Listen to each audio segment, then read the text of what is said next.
আর যেই স্বামী ভালো সেই স্বামী সবসময় চিন্তা করে আমার বউটা যদি একটু কটু কথাও বলে, ও যদি একটু কর্কশ হয়, ও কোনো পুরুষের সাথে কথা বলে না, চরিত্র নষ্ট করে না, এমন মহিলা রেখে দেওয়া যায়, ওকে পোষা উচিত, যত্ন করা উচিত। এটা হচ্ছে বুদ্ধিমান স্বামী।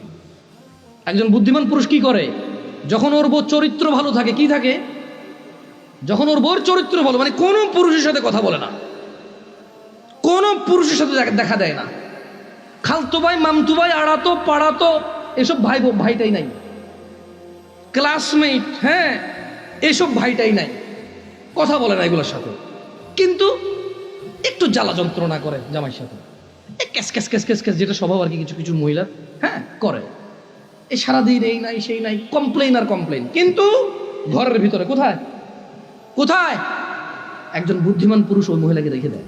কেন? ওই মহিলাকে আদর যত্ন করলে এটা মানুষ হবে, এটা চরিত্র ভালো। এটা কি ভালো? চরিত্র ভালো।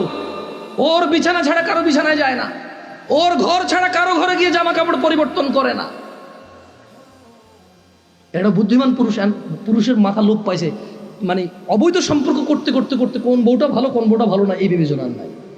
এখন রান্নার দোষ, বাপে ল্যাপতোষক দেয় নাই সেই দোষ, এই কাঁঠালের দিনে কাঁঠাল দেয় নাই ওই দোষ। এখন বউর আর কোনো দোষ খুঁজে পাই না। এখন ল্যাপতোষক দেয় নাই, সোফা দেয় নাই, টিভি দেয় নাই, ফ্রিজ দেয় নাই, আমের দিনে আম দেয় নাই, জামের দিনে জাম দেয় নাই, শীতকালে ওই যে কি কয়টার দাওয়াত খাওয়াই নাই, তোর ভাইয়ের পোলার মুসলমানই হয়েছে, আমার এখান থেকে 15 জন খাওয়াই নাই, তোর ভাইয়ের বিয়ে হয়েছে, আমার মাত্র 4 জনের দাওয়াত দিয়েছে, 10 জনের দেয় নাই। এখন বউর কোনো দোষ নাই, এখন এই দোষ দিয়ে শুরু করে দিয়েছে। জাহেল পুরুষ ভালো মেয়েদেরকে ওইভাবে সংসার নষ্ট করে দিয়েছে। তো আমি মহিলাকে বললাম যে আপনার তালাক হয়েছে বা হয় নাই, কত দেওয়ার আমার যোগ্যতা নাই। আপনি যদি মনে করেন আপনার স্বামী গোপন করেছে, শেখের সাথে তালাক একবার তালাক দিছে, যেটা গোপন করেছে, আপনি ওনার সাথেই কথা বলেন। তো আমি আমার বোনদেরকে বলবো, বোন ও আচ্ছা, আমি ওই ওই মেয়েটাকে এতটুকু বললাম যেই ছেলে আপনাকে 3 বার তালাক দিল, 3 বার, আপনার কাছে কেন মনে হয় ও চতুর্থবার দিবে না? আবার আপনার কাছে কেন মনে হলো যে ও চতুর্থবার দিবে না?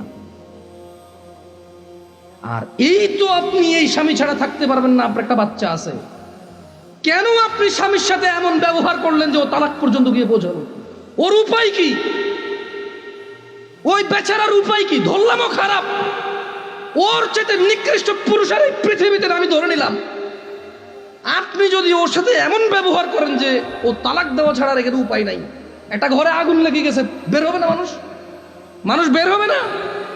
এই দরজা বন্ধ, সেই দরজা বন্ধ, সেই দরজা বন্ধ, জানালা দিয়ে হলে তো মানুষ বের হবে না। তা আপনি এমন এক সংসারের মধ্যে কেরেঙ্গাল লাগাই দিয়েছেন, কিচ্ছা কাহিনী লাগাই দিয়েছেন, এমন এক অশান্তি লাগাই দিয়েছেন, ও আর তালাক ছাড়া বেরোতে পারছে না। এমন করলেন কেন? এই যে এখন কান্নাকাটি করতেছেন, এমন করলেন কেন? এই যে বলতেছেন আমি এখন ধৈর্য ধরবো, আমি আর মুখে মুখে বলবো না, আমি আর ওর অপছন্দ হয় ওর বাবা মায়ের সাথে খোটাখুটি করলে এখন আর করবো না, আমি আগে কেন ভাবেন নাই? আমি আমার বন্ধুদেরকে বলবো, তোমার স্বামী আছে, ওকে গুরুত্ব দাও।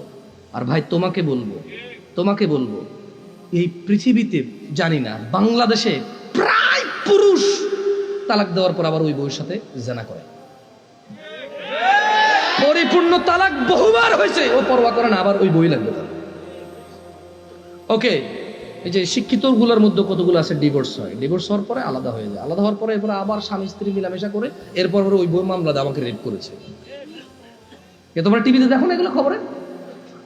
মানে ডিভোর্স হয়েছে, শিক্ষিত হাই সোসাইটি ডিভোর্স হয়েছে। কি হয়েছে? ডিভোর্স। ছেলে আলাদা, মেয়ে আলাদা হয়ে গেছে, মানে মহিলা ডিভোর্স দিয়ে চলে গেছে। এখন বাচ্চা একটা আছে না, ওইটার উসুলায় একটু মাঝে মধ্যে দেখা সাক্ষাৎ হয়, we are just a friend, না উই আর জাস্ট কি ফ্রেন্ড, একটু দেখা সাক্ষাৎ হয়, এরপরে ওই আবার নিজেরা গভীর সম্পর্কে জড়িয়ে যায়, বিয়ে ছাড়াই, বিয়ে বহির্ভূত, মনে করো যে আমরা তো স্বামী স্ত্রী ছিলামই। এরপরে একদিন কি বলে, যখন বনিবানা হয় না, আবার মহিলা যা মামলা করে আমাকে রেপ করেছে। আরে ভাই কি আশ্চর্য কথা, একবার তারা বউ জামাই ছিল, আবার তারা তালাক দিল, এখন আবার তারা রেপ করে একজনকে। এই হলো যে সমাজের আমাদের অবস্থা। যাক, আমি আসলে অনেক কথা বলে ফেলছি।